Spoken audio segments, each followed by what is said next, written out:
क्योंकि जैसे हम कहते हैं ओम नमः शिवाय, मीन्स हम भगवान शिव को बड़े प्यार से नमन करते हैं। हिंदू धर्म मीन्स एकता वाला धर्म।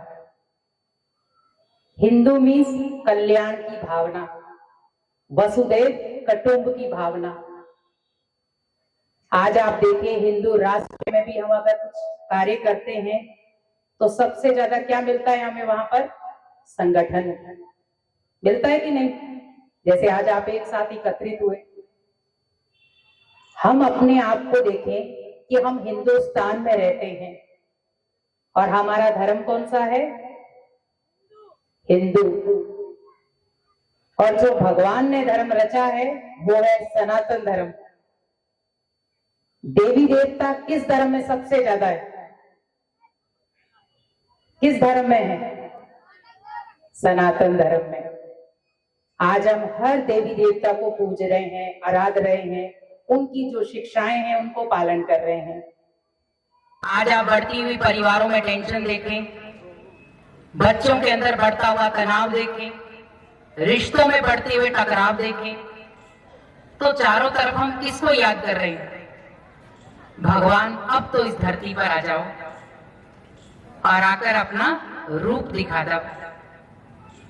तो ये जो प्रोग्राम होते हैं ये कुल मिला के हमें भगवान का वो संकेत देते हैं कि हम जो उसे भूल चुके हैं थोड़ा उसे क्षण भर के लिए याद करें। सनातन धर्म रचा तो उसका मर्यादा या उसका पालन भी किसको करना है? भगवान को या हमें? हमें करना है। भगवान आपको घरों से जगाने नहीं आएगा, हमें एक कदम आगे बढ़ाना पड़ेगा तो भगवान 1000 कदम आपके आगे चलकर आएगा। अब हमने एक कदम तो बढ़ाया नहीं, लेकिन हम इच्छा रख रहे हैं कि भगवान 1000 कदम हमारे आगे आए, तो आएगा नहीं। क्योंकि अगर हम देखें हिंदू धर्म में सबसे सर्वोत्तम है त्याग की भावना। आप किसी भी गुरु को देख लें, किसी भी संत को देख लें, किसी भी महात्मा को देख लें, आपको वो एक शिक्षा जरूर देंगे। कौन सी? त्याग। सर्दी हो, गर्मी हो, ठंडी हो, बरसात हो, लेकिन उनकी जो भावना भगवान के प्रति है वो सर्वोत्तम है। वो प्रकृति से बंधे हुए नहीं है। जैसे हम प्रकृति से बंधे, ठंड लग रही घर चले जाओ, लेकिन वो प्रकृति को अपने वश में करके चल रहे हैं। लेकिन जैसे वो आत्माएं अपने वश में प्रकृति कर सकती हैं, क्या हम नहीं? क्योंकि भगवान भी कहते, बच्चे तू अपना द्वार छोड़ के तो देख, मैं तेरे द्वार पे खड़ा हो जाऊंगा। हम कई बार कहते हैं कि आप एक कदम घर से बाहर निकलो भगवान से मिलने के लिए, भगवान 1000 बार आपके घर में आएगा। ऐसे नहीं है कि लक्ष्मी जी आ जाएंगी, राम जी आ जाएंगे, पहले वो आपसे त्याग मांगेंगे। आपने क्या त्याग किया मुझे पाने के लिए? आप तो 2 घंटे भी बैठ नहीं पाए और मुझे कह रहे हो 2 मिनट में आ जाओ, तो मैं भी तो परीक्षा लूंगा। भक्त और भगवान का सबसे ज्यादा जुड़ाव क्या है? परीक्षा। भक्त अगर उस परीक्षा में पास हो गया, भगवान दौड़ा चलाएगा। लेकिन हम ब्रह्मा कुमारी संस्था में हम कहते हैं हम भक्त और भगवान का नाता नहीं रखते, हम रखते हैं बाप और बच्चे का नाता। तो मैं एक छोटी सी आपको स्टोरी सुनाऊंगी, उसमें आप खुद जानना कि मुझे भक्त बनना है या बच्चा।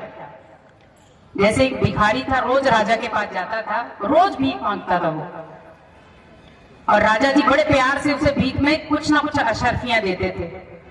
तो वो भिखारी सोचता था, देखो मैं रोज जाता हूँ, रोज राजा जी कुछ ना कुछ तो मुझे देते, खाली हाथ मुझे नहीं भेजते। तो एक दिन उसके माइंड में है, राजा जी कहाँ से लेते हैं? कहीं से तो लेते होंगे, इनको भी कोई देता होगा, तो मुझे उससे मिलना है। तो वो गया, चुपके चुपके महल के अंदर घुसा। उसने देखा राजा जी बैठे थे हनुमान जी के आगे।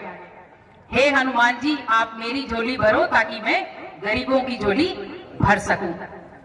अब उसने सोचा राजा जी भी मेरी तरह मांग ही रहे, तो वो हनुमान जी से मांग रहे हैं, हनुमान जी राजा जी को दे रहे हैं, राजा जी मेरे को दे रहे हैं। अब उसने सोचा हनुमान जी किससे मांग रहे होंगे? तो किससे मांग रहे होंगे? हनुमान जी किसके भक्त थे? राम जी के। तो कहा हनुमान जी ने तो राम जी से लिया होगा, तो राम जी ने दिया हनुमान जी को, हनुमान जी ने दिया राजा को, और राजा ने दिया भिखारी को। अब सोचा राम जी किससे ले रहे होंगे? तो राम से भी बड़ी कोई सत्ता होगी। तो रामेश्वरम जो आप जगह का नाम सुनते हो तो वहां पर शिवलिंग दिखाया रामेश्वरम।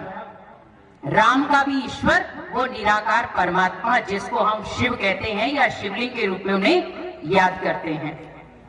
तो कहा शिव ने दिया राम को, राम ने दिया हनुमान को, हनुमान ने दिया राजा को, राजा ने दिया भिखारी को। कितने पार्ट ले हुए बीच में? कितने हुए? राजा, हनुमान जी, राम जी, अब लास्ट में भक्त, फर्स्ट में शिव, बीच में 3 आए तो तीनों को भी थोड़ा थोड़ा मिलेगा तभी तो जाके भिखारी तक पहुंचेगा। तो उसने सोचा जब ये सारे ले सकते हैं, ये भी मेरी तरह मांग सकते हैं, तो मैं डायरेक्ट क्यों नहीं।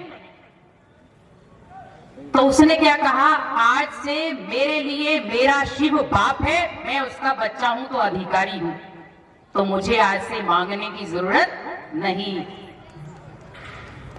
तो मीन्स हमें जब भगवान को मैंने अपना पिता बनाया तो मुझे ये करने की जरूरत नहीं है, क्योंकि जब वो पिता बन गया तो वो ऑलरेडी ऐसे करेगा, ना कि आपको ऐसा करने देगा। तो ये पोजीशन अच्छी है या ये वाली अच्छी है? क्योंकि हम मंदिर में जाते हैं, क्या लेने जाते हैं? ब्लेसिंग लेने जाते हैं ना।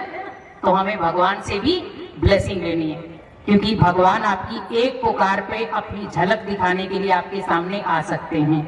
सिर्फ दिल से हमें पुकारना है और उसे किसी न किसी संबंध से जोड़ना है, तो भगवान भी खिंचा दौड़ा चलाएगा आपके पास, आपसे मिलने के लिए, आपकी मदद के लिए। ओम शांति।